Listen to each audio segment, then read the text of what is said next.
సంవత్సరాల తరబడి government job కోసం వేచి చూస్తున్నారా? కేవలం 8 నెలల్లో మీ కల నెరవేర్చుకోండి. వెంటనే కింది నంబర్స్‌కి కాల్ చేయండి.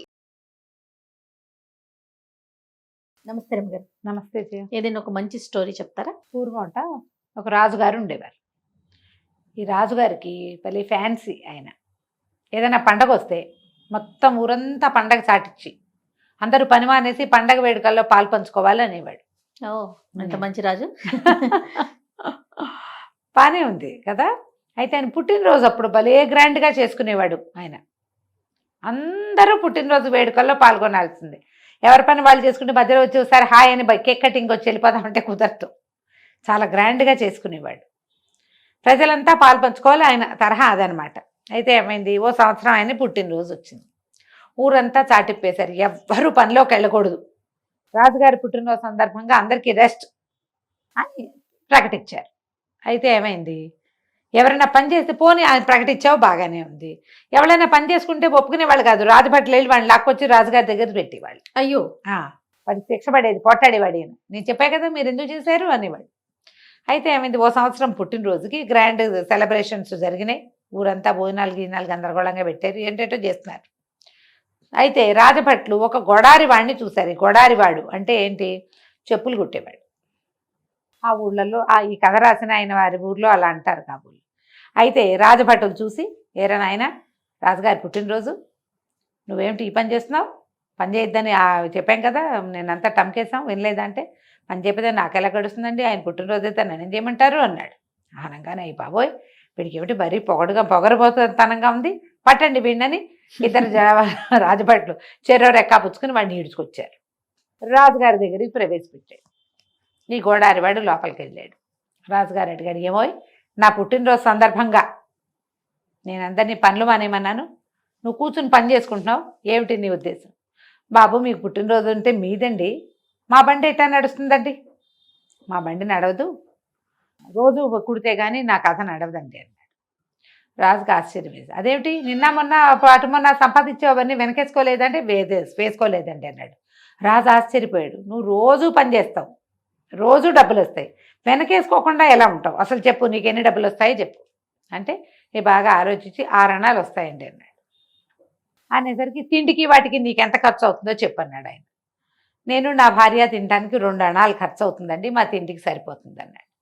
అప్పుడు రాజు అన్నాడు, మరి 6 అణాల్లో 2 తీసేస్తే 4 ఉండాలిగా, 4 అణాలు వెనకేసుకోవాలా నువ్వు అంటే, ఏం చేస్తానండి, 2తో రుణం తీరుస్తాను, 2 అణాలతో 2 అణాలతో రుణం ఇస్తున్నానండి అన్నాడు. రాజుగారు ఆశ్చర్యపోయాడు. ఒరి నీ బతుకు, 2 అణాలు, రోజుకి 2 అణాలు అప్పు తీర్చాలంటే నువ్వు ఎంత తీసుకున్నావు? పోనీ తీర్చావనుకో, మరి ఇస్తానంటావేమిటి, అప్పిచ్చేంత స్తోమత ఉందా నీకు అనేసరికల్లా, అది కాదండి, రుణాలు తీర్చడం అంటే, రాజుగారు ఆ వాక్యాలు పదే పదే మననం చేసుకుంటున్నాడు. ఏమిటో చెప్పు సరిగ్గా, నువ్వెవరికి ఇస్తావు, ఎవరికి తీసుకుంటున్నావు, ఏమిటి చేసావు అని అడిగేసరికల్లా ఇతను చెప్పాడు, కాదండి, మా నాన్న వృద్ధుడు, ఆయన ఏం పని చేయలేడు, చిన్నప్పుడు అంతా నన్ను సాకాడు, ఈ చెప్పులు కుట్టడం అన్నీ నేర్పించాడు, వ్యాపారం చేయటం ఎలాగో నేర్పించాడు, పని చేయటం నేర్పించాడు. ఇప్పుడు కాళ్ళు కీళ్ళు కిందయి కూర్చుంటున్నాడు, ఆయనకి తిండి ఎట్లా గడుస్తుంది? నాన్న ఇంత చూశాడు, నన్ను పెళ్లి కూడా చేశాడు, మరి ఆయనకి రుణపడి ఉన్నాను కదా, 2 అణాలు ఇచ్చి మా నాన్న రుణం తీర్చుకుంటున్నానండి అన్నాడు. రాజుగారు ఆశ్చర్యపడి, అవురా, అలాగా, నీ తిండికి అయ్యే 2 అణాలు నువ్వు మీ నాన్నకి ఇస్తావా రోజు? భలే బాగుంది, రుణం తీర్చుకోవడం, నీ పితృభక్తికి చాలా మెచ్చుకుంటున్నాను నేను. అందరూ నీలాగా ఉండాలి, కొడుకన్నవాడు నాన్న రుణం తీర్చుకోవాల్సిందే, అద్భుతంగా చేస్తావు, బాగుంది. మరి ఇప్పుడు 2 అణాలు అప్పిస్తున్నానంటున్నావు, రుణం ఇస్తానంటున్నావు, ఎవరికి ఇస్తున్నావు అని, నా కొడుకేనండి అన్నాడు. నా కొడుక్కి పెళ్ళయింది, ఇప్పుడు నేను శుభ్రంగా ఆరోగ్యంగా ఉన్నాను, పని చేసుకుంటున్నా, ఇప్పుడు మా నాన్న కీళ్ళు కిందయి నా మీద పడ్డాడు, రేపొద్దున నేను కీళ్ళు కిందయి నా కొడుకు మీద పడతా, మరి నా కొడుకు నన్ను చూడాలంటే వాడికి నేను రుణంలో ఉండాలిగా, అందుకని రోజు 2 అణాలు వాడికి ఇస్తానండి అన్నాడు. రాజుగారు మళ్ళీ ఆశ్చర్యపడి, పోరిని తెలివి, నీ కొడుకు నిన్ను చూడాలంటే వాడికి మధు పెట్టాలి నువ్వు, లోక సహజమైన సంగతి కదా, మరి ఇవి జరిగేవే చెప్పుకుంటే ప్రత్యేకంగా ఉంది. రాజు చాలా ఆశ్చర్యపోయి, 2 అణాలతో రుణము తీర్తును, 2 అణములతో రుణమిత్తును, 2 అణాలతో రుణము తీర్తునని పాటలాగా పాడాడు. 4 సార్లు 5 సార్లు అనుకుని బాగుంది బాగుంది, నువ్వు నన్ను చాలా సంతోషపెట్టావు, నా పుట్టినరోజు పూట అద్భుతమైన విషయం తెలుసుకున్నాను అని. ఒరే గోవిందు, నీకు ఒక మాట చెప్తాను, నేను ఇది పొడుపు కథలాగా ఆస్థానంలో అందరికీ చెప్తా, నువ్వు మాత్రం ఈ రహస్యం ఎవరికీ చెప్పకూడదు అనేసరికి ఈయన అన్నాడు, ఇతను అది కాదండి, నేను మీతో మాట్లాడాను, ఈ మాట ఎట్లా దాచుకోను కడుపులో, పోనీ ఒక గడువు పెట్టండి, ఎన్నాళ్ళు చెప్పకుండా ఉండాలో చెప్పండి అంటే. రాజన్నాడు, 100 సార్లు నా దర్శనం చేసే వరకు నువ్వు ఈ విషయం ఎవరికీ చెప్పద్దు. కొడారివాడు రోజు రోజు వచ్చేవాడు కాదు, వాడి జీవితంలో మొదటిసారి రాజును చూశాడు. 100 సార్లు చూడాలంటే వాడు బతికుండగా అవుతుందా? అది అవదు. రాజు ఎత్తు వేసాడు అనమాట. అట్లా ఈ విషయం ఎవ్వరికీ చెప్పకూడదు నువ్వు, సరేనా అంటే గోడారివాడు ఒప్పుకున్నాడు. అలాగేనండి, 100 సార్లు మీ దర్శనం చేస్తే గానీ ఎవరికి చెప్పనండి అని వెళ్ళిపోయాడు.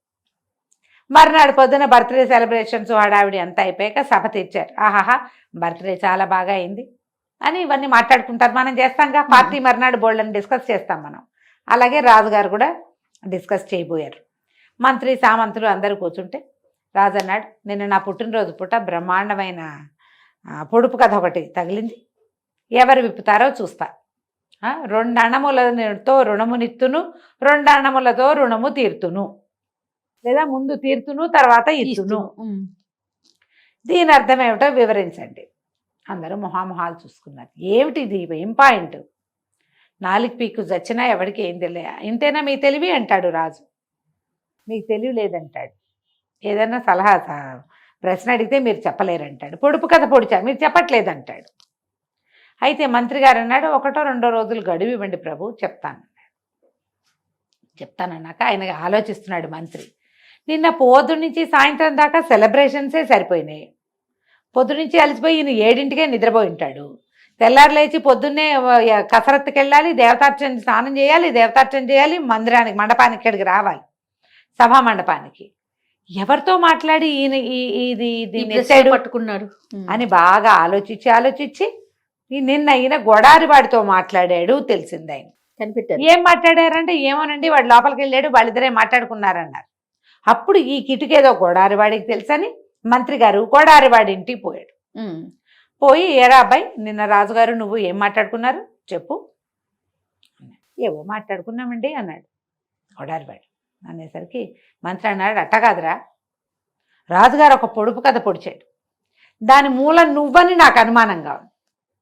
మీరేం మాట్లాడుకున్నారో చెబితే అప్పుడు నేను నీకేమైనా ఇస్తాను, దానికి ఏమైనా సహాయపడుతుంది, ఏమైనా ఇస్తాంటే ఏమి ఇస్తారండి అన్న, నీకు ఏం కావాలంటే అది ఇస్తాను రా అన్నాడు.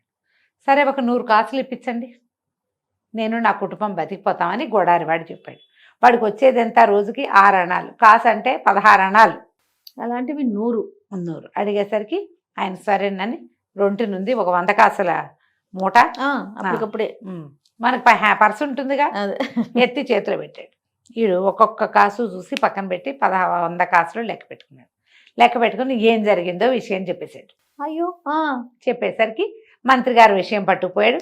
మర్నాడు పొద్దున సభలో ఇలా చెప్పాడు, ఒక వ్యక్తి తన సంపాదనని గురించి ఒక వంతు తను ఉంచుకుని ఓ 2 వంతులు పితృ రుణం తీర్చాలి, 2 వంతులు కుమారులకి రుణం ఇవ్వాలి. మనం పెద్దవాళ్ళని చూసుకోవాలి, పిల్లల్ని చూసుకోవాలి. పెద్దవాళ్ళనేమో వెదవాళ్ళని ఎందుకు చూస్తాము, మన రుణం తీర్చుకోవడానికి చూస్తాం.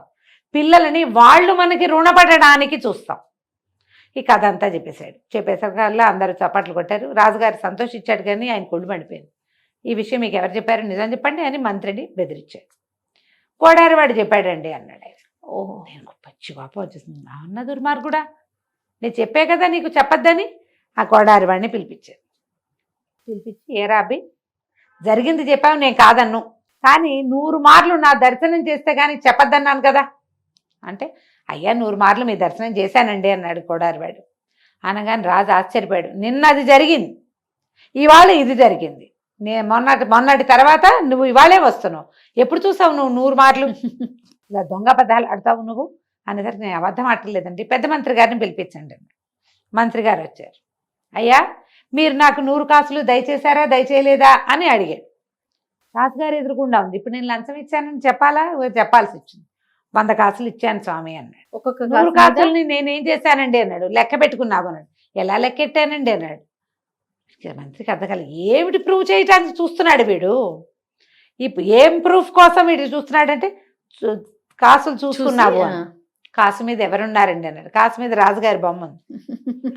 100 కాసులు చూశాడు, 100 సార్లు మీ దర్శనం చేశా అయిపోయింది. కాబట్టి చెప్పానండి. రాజుగారు ఆశ్చర్యపోయాడు, అమ్మా వీడిది మామూలు తెలివి కాదు, మంచి బ్రెయిన్. మంచి బ్రెయిన్, చాలా బ్రెయిన్ ఉంది అని గొడారి వాడికి చెప్పాడు. వాడికి ఇంకో 100 కాసులు ఇచ్చి, నువ్వు ఆరణాలు సంపాదించద్దు, మాకు ఆస్థానంలో సలహాదారుగా ఉండు, ఓహో, రోజు వచ్చి ఇక్కడ కూర్చో, ఏదైనా మంచి ఐడియాలు ఇద్దుగానని చెప్పి వాడిని పంపించేశాడు. కథ కంచికి మనం ఇంటికి. చాలా చాలా బాగుందండి. నమస్తే రమ్య గారు. నమస్తే.